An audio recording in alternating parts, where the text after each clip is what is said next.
In today's video, we're going to talk about the Selous Scouts, Rhodesia's unique elite special forces unit, their jurisdictions, selection process, as well as their intimidating ventures. So buckle up, here we go. What are Selous Scouts? The Selous Scouts was a Rhodesian Army Special Forces regiment, active from 1973 until 1980, and the introduction of majority rule. They owe their name to the British explorer Frederick Courtenay Selous. The central maxim of the unit was Pamwe Chete, which means together only. It follows that they share the same teamwork mindset as the Rhodesian Light Infantry, but they also display the skills of, and are frequently compared to, the Rhodesian Special Air Service. Some sources even go one step further, claiming that the Selous Scouts have the most demanding training, as well as the most strict recruitment process. Make sure to stay until the end of the video, because we're going to talk about it more, so you can decide for yourself. However, they are considered very efficient in completing their missions, which are mostly anti-terrorist operations. History of the Selous Scouts. When we talk about the Selous Scouts, there's one very important event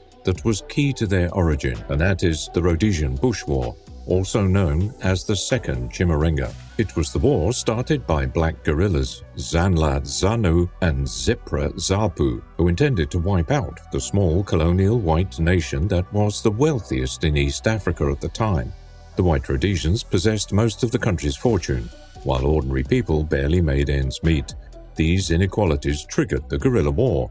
The nation included a few 100,000 whites, mostly farmers, and they enjoyed one of the highest standards of living in the world. Problems arose when the white-ruled government, headed by Prime Minister Ian Smith, unilaterally declared independence, or UDI, leading to the isolation of Rhodesia by the Labour government of the United Kingdom, as well as the Democratic government of the United States. Even though the Rhodesian army was considered strong, it couldn't deal with the problem on its own. What added fuel to the fire was the help provided by the Soviet Union and China to the guerrilla insurgents.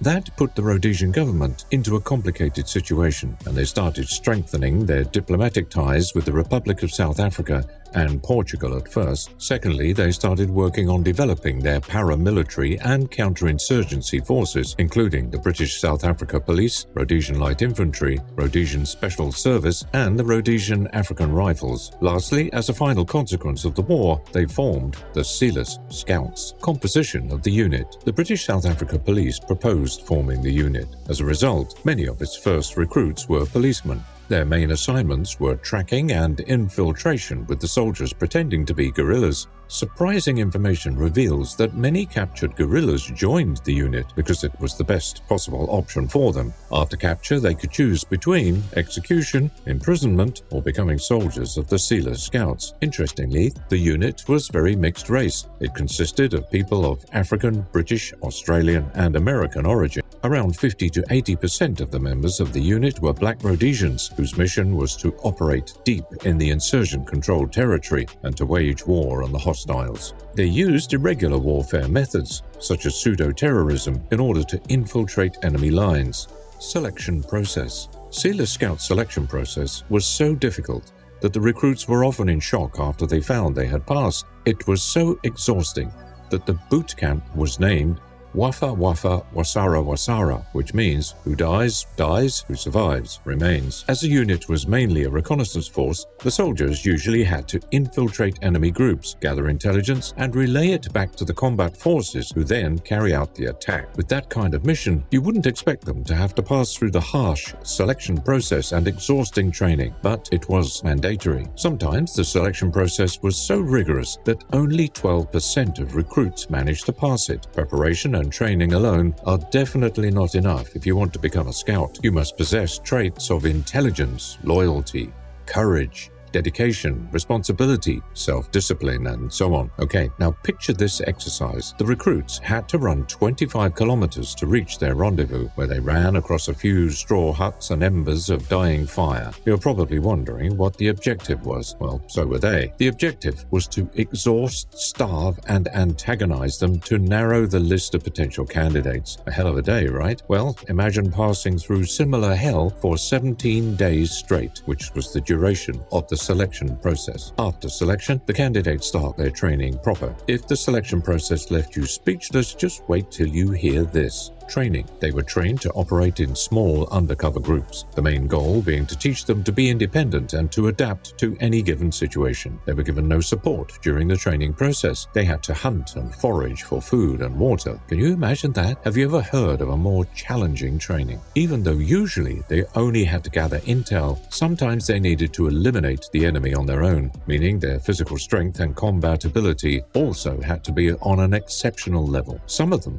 developed their shooting skills to the point where they didn't have to look at the target while shooting at it. On top of that, they had to learn the language, mannerism, and songs of their enemies to successfully infiltrate. By now, you probably get the idea. They weren't an ordinary reconnaissance team. I mean, keep in mind that Selous scouts operated in small groups of only 5 to 10 people, meaning that during combat, they were almost always outnumbered. That was rarely a problem for them. They carried out most of their tasks with ruthless efficiency. Tactics. Usually the squad would split into 2 groups, the first one hiding, while the other one infiltrated the enemy territory and befriended the enemy in order to identify them and gather necessary intelligence. Afterwards, they would leave and call the combat team to eliminate identified targets. Additionally, they were frequently disguised as terrorists, sometimes even using captured vehicles which helped them to deeply penetrate the enemy lines, like in Operation Rhodesia, which we're going to talk about more soon, so make sure you don't miss it. Now it's time to point out the importance of their best tactics, and that's the pseudo-terrorist operation. Thanks to their pseudo-operations, ZANLA, Zimbabwe African National Liberation Army,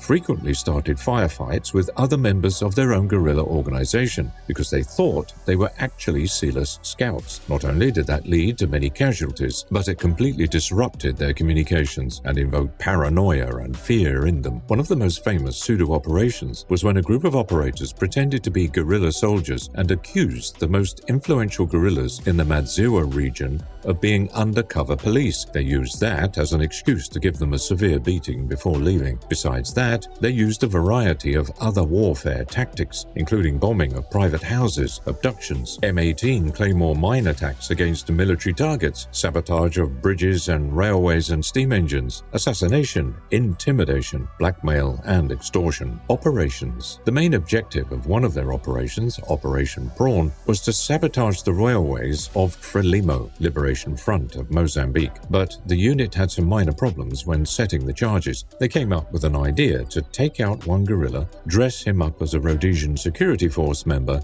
and throw false documents all over the area. They deceived the Frelimo patrol, making them leave the scene. While this deception was happening, soldiers set up the charges and subsequently detonated them, successfully completing the operation. Another operation, Rhodesia, took place in Mozambique in August 1976. It involved 10 trucks and 4 armored cars disguised as Frelimo vehicles with 84 members of Selous scouts. First, the scouts cut the telephone lines to the town and drove on to a targeted guerrilla base. They started shooting trained guerrillas or candidates undergoing the guerrilla training process. The guerrillas were unprepared and shocked by the attack. The scouts eliminated over 1,000 guerrillas without losing a single soldier, and that's the proof of how good they were. What really emphasizes their performance is the fact that they eliminated as many as 1,257 guerrillas in 1976. Meanwhile, the other security forces of Rhodesia combined eliminated only 400. At the end of the unit, upon the disbanding of the Selous Scouts in 1980, a significant number of soldiers joined South African Defence Forces 5 Reconnaissance Commando.